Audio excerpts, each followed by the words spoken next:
Hi, I'm Mike from the Street Dogs, and I sing. And I'm Johnny Rio, and I'm from the Street Dogs as well, and I play the bass. Slapping the bass. Slapping the bass. It's your first time in Australia. We were just talking about it. I mean, it's a bit rainy outside, but we'll pretend it's not. How have your experiences been in Australia so far? It's been amazing. You know, we played Brisbane, played Melbourne, and we played Sydney so far. We've been doing Soundwave festival shows, and we did a Sidewave show in Melbourne about 2 nights ago at the Palace. It's an extraordinary venue, sounded really great. Full house, great crowd. Much bigger response than we anticipated. I would have been grateful to see at that Sidewave show the other night. I would have been grateful to, hey, look, there's a guy back there in a Boston shirt singing the words, you know.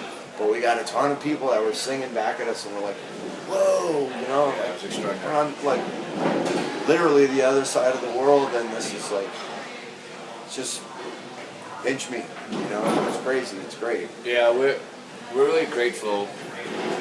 And I think, generally speaking, if I may, as opposed to different genres of music, punk rock is more like the people's champ of music, and a little bit more grounded and humble and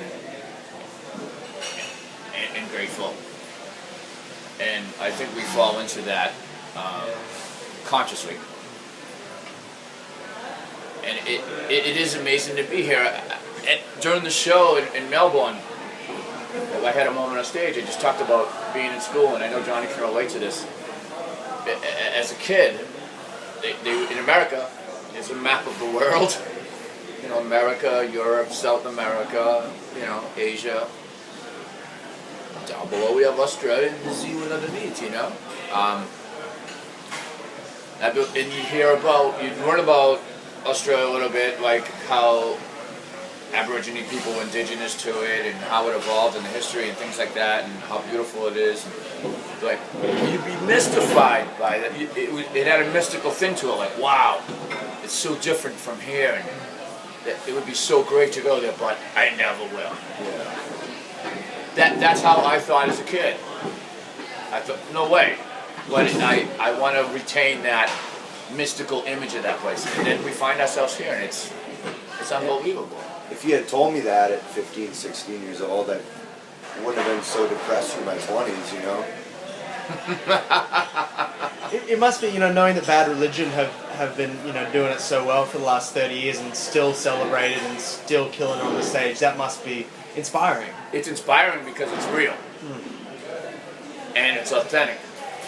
And they slugged it out in van tours and went through a lot of hard times and a lot of hard things, and they're a bold, innovative, iconic punk rock band. And you know, for our generation too, it's like, you know, what we've always cited the Clash as probably our number one influence, but for our generation of bands, it's like Bad Religion is always the band that's like, you know, you have to be challenged. I feel like mentally. I mean, you got to break it down and have your drinking songs and stuff too. But you've got to be challenged, sort of, not intellectually.